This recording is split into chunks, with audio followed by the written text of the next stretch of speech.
E essa parada do Putin aí, o que vocês estão achando dessa porra toda? Estamos indo pra Terceira Guerra Mundial ou não? Não, custa muito caro, né? Ah, mas custa caro uma guerra na Ucrânia, né? Não, custa caro não o custo da guerra, mas custa caro que eles precisam abrir mão. Não acho que a gente tá caminhando pra Terceira Guerra, não. Tomara. Eu não acho que não ali. Na China pode ser um problema? O que você tá falando? Taiwan. Eu acho que Taiwan o pessoal do meu gabinete até zoa, né? Que sempre que eu vejo uma notícia falando de tensão em Taiwan, eu falo, tá Vai dar vindo. merda. Tá vindo. Dou 1 ano, 2 aninhos, isso aí vai vir. Isso aí. E eu acho que é realmente um dos maiores pontos de tensão, cara. Cara, eu não sou tão otimista quanto você, Biraldo. Eu acho que a gente tá todo mundo aqui, vivendo a vida normal, se preocupando se é Lula ou Bolsonaro, mas o mundo tá indo pro caralho de um jeito nunca antes visto, é demais. Mas Sim. desde a Segunda Guerra Mundial, nunca antes visto, entendeu? Mas é porque que tá. O mundo cresce, né? As economias crescem e os Estados Unidos e a Europa, desde a crise de 2008, eles usaram um remédio problemático para resolver o problema da crise, para amenizar os efeitos da crise do sistema bancário, que foi a impressão de dinheiro. Hoje você tem uma desorganização nos Estados Unidos porque você precisa equacionar esse excesso de dinheiro que está represado nos bancos e a inflação ajuda a isso. Então, a inflação americana tem um motivo e uma gestão completamente diferente da realidade brasileira. Por isso que não é válido você dizer, não, mas a inflação no Brasil está menor do que a inflação americana. Porque lá o problema é completamente diferente do nosso aqui. Lá é a inflação alta, com desemprego baixo e taxa de juros baixa. Aqui a gente tem inflação alta, a gente tem taxa de juros muito alta, então o país não consegue avançar, porque você não consegue tomar um dinheiro no banco para investir no teu negócio, abrir uma filial, abrir o negócio, enfim. E você tem muito desemprego. Você tem pessoas que pararam de procurar emprego, então isso gera uma diminuição no percentual, mas eu desafio as pessoas. Quem você conhece nos últimos tempos que falou, Monark, recebi uma proposta maravilhosa, eu estou trocando de emprego. Ou recebi um super aumento. Cara, isso não é uma constante. Sim, tá difícil de conseguir emprego. Vejo muita gente tentando e não conseguindo. Entendeu? Então essa é a realidade do Brasil. Quando você olha para a Europa, você tem toda essa questão econômica, porque a Europa também imprimiu muito dinheiro, mas aí você tem o problema de que, como lá é a União Europeia é uma composição de culturas, e você ainda tem o problema imigratório, porque todas aquelas guerras ali na África, você tem um número de imigrantes, refugiados muito grande. Aí você tem o Reino Unido com o Brexit, que resolve cortar os seus laços e isso gera uma referência, porque isso nunca tinha acontecido. E um país tão importante como a Inglaterra simplesmente dizer, olha, eu não quero mais fazer parte disso aqui. Os ex-donos do mundo, né? Exato. Isso gera uma tensão para a União Europeia. E aí você tem um problema econômico, uma tensão econômica, uma tensão social, e aí você vê o nacionalismo subir, que é o resultado da eleição na Itália agora. Entendeu? Quando a gente olha para o Brasil, os nossos problemas, eles têm alguma referência, mas eles têm um contexto bastante diferente. A nossa polarização aqui, primeiro a gente tem na ignorância um método, né? Não é por acaso que se você sair hoje às ruas, você vai encontrar uma maioria esmagadora de pessoas que não faz a menor ideia em quem elas votaram para deputado há 4 anos. Sim. Então, e por que isso? Porque elas muitas vezes não sabem nem o papel do deputado, não sabem o papel do senador, elas não estão interessadas e envolvidas nisso. Mas, ao mesmo tempo, elas se acham vítimas de políticos incompetentes, safados, ladrões corruptos, que prejudicam a vida delas de uma forma que elas nem sabem exatamente dizer como. Entendeu? Então, a ignorância no Brasil é um método, porque é graças a essa ignorância e muito dinheiro que a gente vai ter a menor renovação do Congresso, como o Kim alertou. E com isso a gente mantém o status quo. O que a gente precisa quebrar? É na parte da educação. As pessoas precisam compreender o papel delas no processo democrático brasileiro. Dia 2, as pessoas vão às urnas e a gente tem a oportunidade de renovar 512 dos 513 deputados, porque afinal de contas a gente precisa deixar o Kim Kataguiri 4333 lá. Mas a gente pode renovar todo mundo. E as pessoas acham que votar num palhaço, votar numa pessoa folclórica é um protesto. Só que é o protesto contra elas próprias. Ah, sim, ela só tá, entendeu? só tá colocando um fantoche fácil. Exatamente. Então, como a gente tem um desconhecimento da população em relação ao papel do Estado, como o Estado de fato atrapalha a vida delas, é uma reclamação assim muito abstrata. Sim, sim. Que se consolida nessa polarização Lula e Bolsonaro, que é absurda. Que não é possível. 200 milhões de brasileiros, mais de 200 milhões de brasileiros, só restou Lula e Bolsonaro. Os mais bem, os caras competentes, os caras que tem que estar na liderança do país nesse momento que o mundo tá acabando. Lula e Bolsonaro. É o máximo que o Brasil conseguiu produzir. E assim, não, tipo, são caras que estão aí há 40 anos, Exato. né? Não é assim... Surgimos com novas ideias aqui, hein, gente? Que tal a gente resolver esses problemas aqui com uma galerinha que tá chegando agora, sei lá, no final da ditadura militar? Não, se bem que eu acho que é importante que tenha um cara com experiência. Não, na tudo bem, presidência. né? Não, mas olha o que estão fazendo com o Ciro. Não, é absurdo. Eu discordo de tudo que o Ciro prega, porque eu não acho que as ideias dele resolverão... Não é muito forte falar. O cara tem umas ideias legais. Não, vai. mas eu li o livro dele. Sim. Eu acho que ele é o único candidato que tem uma proposta, realmente, um projeto, que não dá certo. E depois a gente pode, sim, discutir os pontos. Claro, claro. Mas o fato é que é uma sacanagem, é um absurdo o que a imprensa está fazendo com ele. Toda essa campanha pro Ciro desistir, porra, o cara tem direito de ser candidato. As pessoas têm direito de votar nele. O que está acontecendo com o Brasil? É porque entendeu? tem a Isso é uma máquina sacanagem. da mídia pertence ao Lula. Na verdade, mas o Lula pertence à máquina da mídia, né? Se a gente quiser a colocar máquina, a hierarquia certa aí. Eles se entregaram ali numa expectativa. Eu não exageria acha pra nenhum dos dois lados, Você né? acha mesmo Tipo, que o primeiro Lula- que eu não acho que a máquina da mídia é um negócio único, né? Eu acho que dentro da mídia... Não, pelo amor de Deus, Monark, você realmente acha que a mídia não tem um grande quebra-pau entre si e que... É o jogo do bicho que tem Não, mas é o quebra-pau da um- polarização. Não é um... É tipo, tem a mídia de direita e a mídia de esquerda. Mas e a mídia grande, a mídia mainstream, Sim, ela maior toda parte... conversa e ela tem... Cara, a gente sentiu isso na pele, porra. Sim, lógico. A gente viu que... Mas não era é, mas todas eu não as acho... mídias Mas veja... Soltava a mas mesma olha, porra da matéria escrita igualzinha, do mesmo jeito, incansavelmente, Mas, fazendo trabalho de pano, mas mano. isso aí não acho que foi é um combinado. Isso aí são os caras que têm a mesma formação, que têm o mesmo viés político, que vivem na mesma bolha, que conversam entre si, mas não tem um complô entre si. São os caras que vivem na mesma bolha, que frequentam os mesmos bares, que assistem o mesmo programa de televisão, que tem as mesmas frescuras, que tem os mesmos politicamente E trabalha pras corretos. mesmas famílias, que né? tem as mesmas réguas, as políticas. Porque, veja só, o Estadão, por exemplo. O Estadão é um jornal cujo editorial pra mim, reflete muito daquilo que eu penso, né? A opinião do jornal, institucionalmente.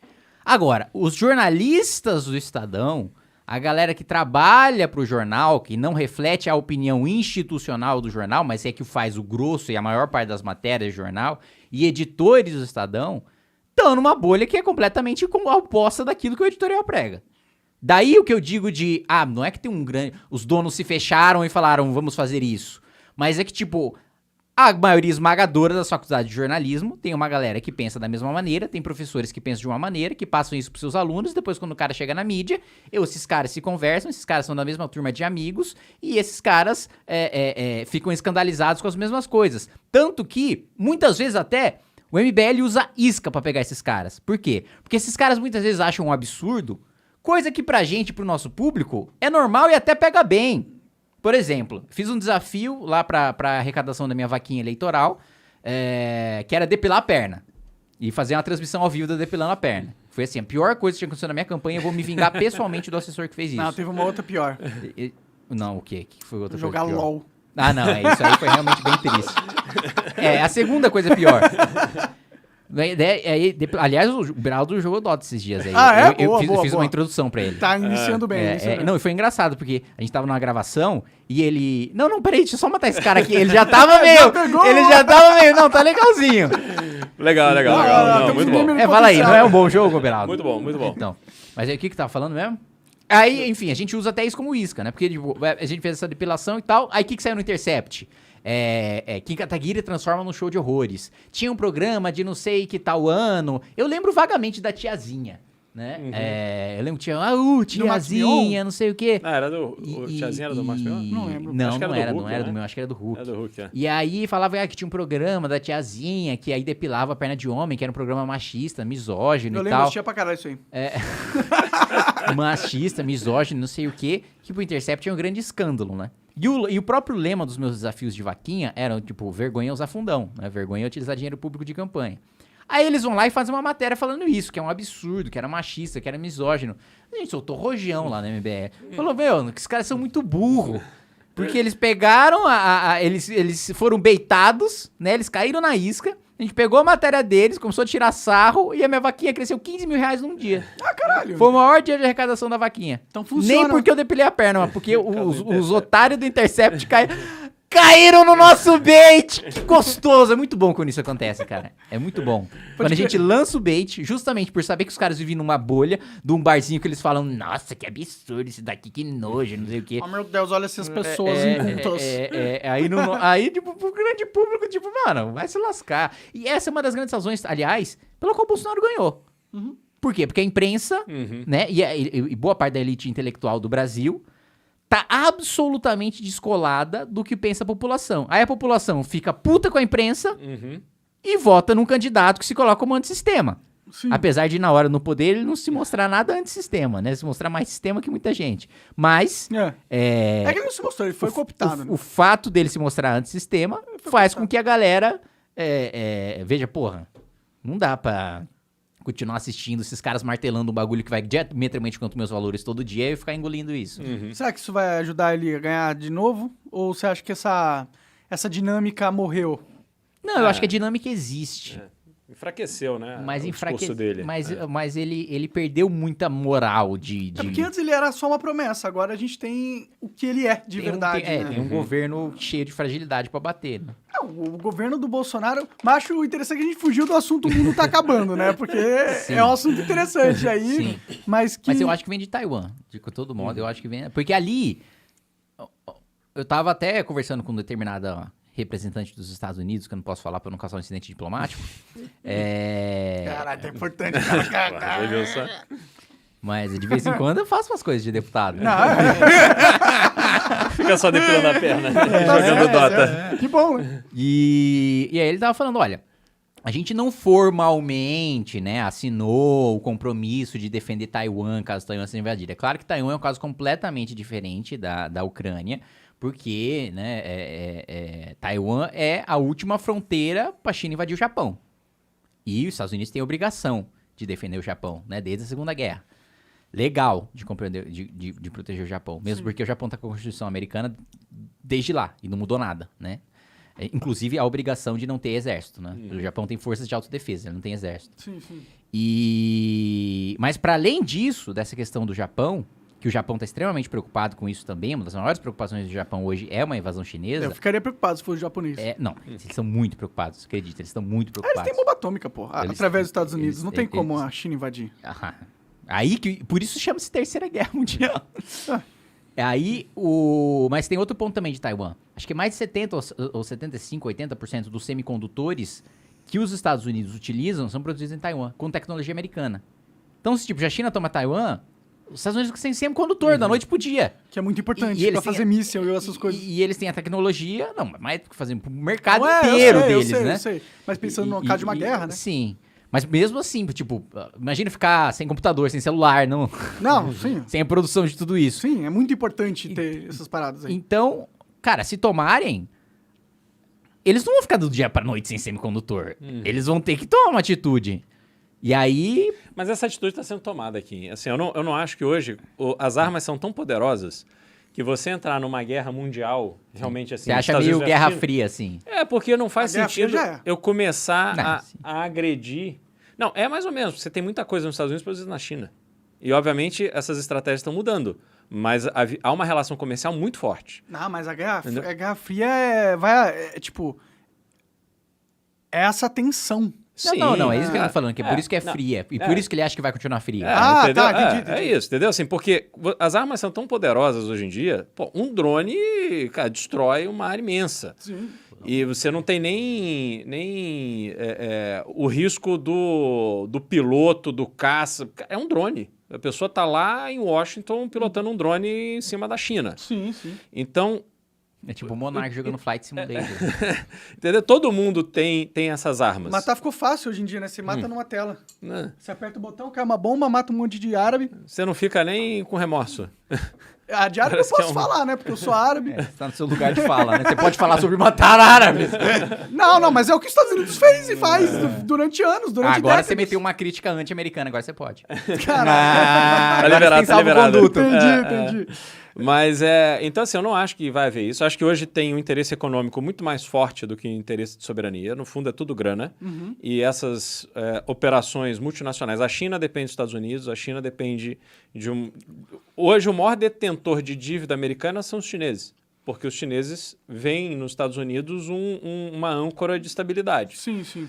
Então, os mercados são muito interrelacionados. É a mesma coisa do Putin dizer que tem arma nuclear que ele vai usar. Não faz absolutamente nenhum sentido. É que também não faz nenhum sentido invadir a Ucrânia, né? Não, do ponto sim, de vista mas econômico também não fazia o menor sentido invadir a Ucrânia, Beraldo. Não- Sim, mas só que, É ali, verdade. só que ali ele estava com um exército muito superior, onde ele achava que ia trazer, na minha leitura também, né? Não quer dizer que é isso, mas na minha leitura ele achava que a invasão da Ucrânia traria uma força para a Rússia impedir o avanço da OTAN ali nas suas fronteiras. Que não deveria estar avançando. Isso. Né? Só que ninguém fez essa conta de que essa guerra duraria tanto tempo. Ah, E- ele, do jeito que ele entrou, né? Parecia que ele ia entrar, ser uma coisa tomar assim. e ir embora, falar como se fosse um passeio no E parque. que aí ele ia fazer o que ele está fazendo agora. Esses referendos para ver a decisão da população se quer fazer parte da Rússia ou não. Aham. E você tem áreas da Ucrânia que aparentemente querem fazer parte da Rússia. Sim. E... Como que? Com esse referendo não prova porra nenhuma, né? Não, sim, mas Não, o fato lógico. é que você tem áreas tem uma ali, região né, que- se identifica Donetsk. mais com a Rússia do que com Sei a lá, Ucrânia. eu entendo um pouco de Né? geopolítica. Chutei o nome aí também. Mas então assim, isso eu acho que ele vai conseguir. Aliás, eu acho que esse é o caminho para você resolver o problema dessa guerra, que não faz muito sentido. Sim, Entendeu? sim. Não, com certeza. Os incentivos não existem pra ter guerra mundial, economicamente falando, eu concordo. Por isso que é assustador o que tá acontecendo agora. Sim. Tanto é que a resposta para a Rússia foram embargos econômicos. Sanções econômicas. Sim. Não foi assim, vamos. Iraque, pô, faz a força dos aliados aí, vamos invadir. O pior é que Entendeu? essa não foi a única resposta. Foi a resposta também, a Rússia... Os Estados Unidos pegou tecnologia que nem a Rússia tem e deu pro ucraniano. Além de financiar a guerra na Ucrânia com bilhões e bilhões e bilhões e bilhões de dólares. Então, a partir desse momento, a OTAN entrou na guerra, na minha visão, tá ligado? Porque se você tá financiando o inimigo da Rússia com armas, com exército de mercenários, Dinheiro. com dinheiro pra caralho, tipo, a briga é sua também, tá ligado? Ah, mas é meio tipo Guerra Fria também, né? Não, é total Porque, tipo, Guerra vamos Fria. brigar no Vietnã aqui. Só que não é a gente. Exato. Talvez eles não queiram sair disso. Querem ficar nesse teatro aí com essa Guerra Fria. Mas o Putin é maluco. E, ó, o Putin tá fudido. O que você acha que tá... Vocês são políticos, certo? Como que você acha que tá o clima da Rússia em relação ao Putin quando tem centenas de milhares de famílias tendo que ver os seus filhos indo pra uma guerra onde os russos estão perdendo, entre aspas, pelo menos estão perdendo território, onde eles sabem que a probabilidade deles morrerem é... Como que fica o status político do Putin nessa situação? E com todas as sanções, né? Fica uma merda. E o Putin, ele é tipo um ditador, vamos ser só sinceros. Sim, sim. E ele não vai, se ele sabe que se ele perder o poder, Ele morre. ele morre. Não Exato. não é se for, perdi uma eleição, né? Vou tomar férias no Havaí, igual aqui, né? Vou virar um senador, vou continuar no poder pra sempre. Não. Então você tem o cara que é um ditador com acesso ao botão nuclear numa situação onde talvez se ele não apertar ele morre. Não é meio é meio assim assustador. Eu fico assim, como que as pessoas não estão pensando que, porra, pode dar merda essa merda aí. E não tá caminhando pra... Não, tá aliviando, tal, Putin cedeu aqui, a OTAN cedeu ali. Não. Só tá aumentando, só tá escalando. E o fato do Putin tá perdendo, cara, é muito perigoso pro mundo isso, tá ligado? Porque ou eles matam o Putin ou ele vai soltar uma bomba nuclear tática na Ucrânia. Meio que é esse o cenário que tá acontecendo Mas agora, é que tá. É que você tem as outras forças no entorno Não sei do... se é uma coisa ou outra, não, assim. Não, mas você tem as forças ou na mata o Rússia. Putin ou vai ser uma bomba atômica. Não. Então, ou a Rússia ganha. Sabe, da mas sabe Ucrânia, quem de algum mata? jeito. Sabe quem mata o Putin? Não é os Estados Unidos que vai lá mandar um. São os russos. Os russos vão Claro. enxergar que, pô, esse cara, se ele apertar a bomba atômica, eu vou perder tudo que eu tenho. E se eu matar esse cara, eu tenho a chance de assumir o poder. Entendeu? Sim. Assim, esse é um problema que eles vão resolver ali internamente, se for para esse caminho. Entendeu? Não precisa de uma conspiração estrangeira de para fora, matar. né? Mandar a CIA Mas lá. o que vocês acham que a OTAN vai fazer se a Rússia perder a guerra? Se a Rússia perder, Se eles Não, já perderem. vai fazendo, vai ir avançado e até a fronteira da Rússia. E aonde eles vão parar? Eles na não vão fronteira. entrar na Rússia. Não vão entrar. Eles parar não na precisam Europa. entrar na Rússia com um tanque. A guerra hoje não é lutada mais fisicamente. Não, Só o sim, idiota tudo do bem. Putin que faz isso, porque ele é burro. E ou desesperado ou ficou muito tempo no poder, tá velho, sei lá.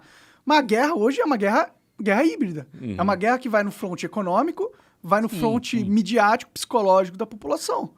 E é isso que eles vão tentar fazer para enfraquecer a Rússia, que eu acho que o objetivo da OTAN é deixar a Rússia o mais irrelevante possível, tá ligado? E você acha que os russos vão aceitar isso calado? Tipo, qual que é a solução desse conflito mundial? Porque eu não vejo nenhuma solução pacífica. Você Eu não muda a vejo nenhuma- geopolítica da Rússia, os laços econômicos diminuem com a Europa, aumentam com a China e com a Índia, Sim. e isso se acomoda. Na verdade, o que está acontecendo ali é um rearranjo econômico. E isso vai acontecer e vai diminuir essa tensão.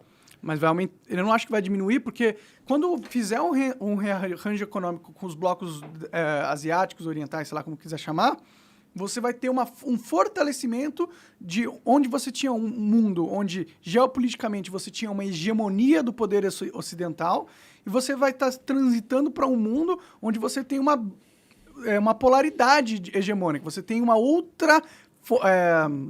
um outro grupo surgindo Sim. tão forte quanto e ficando cada vez mais forte. A tendência é a Guerra Fria aumentar e, como a gente já está em conflitos armados e o Taiwan é um alvo da China, com o fortalecimento desse outro bloco, a China vai querer pegar Taiwan com certeza, tá ligado? Então, eu tô, assim, quase comprando um bunker. Calma. Você acaba de assistir um corte do Monarch Talks. Agradeço demais, mas se você quiser ver o vídeo na íntegra e acompanhar ao vivo todas as transmissões, você tem que ir lá no rumble.com/monarch para não perder nada. Segue a gente lá.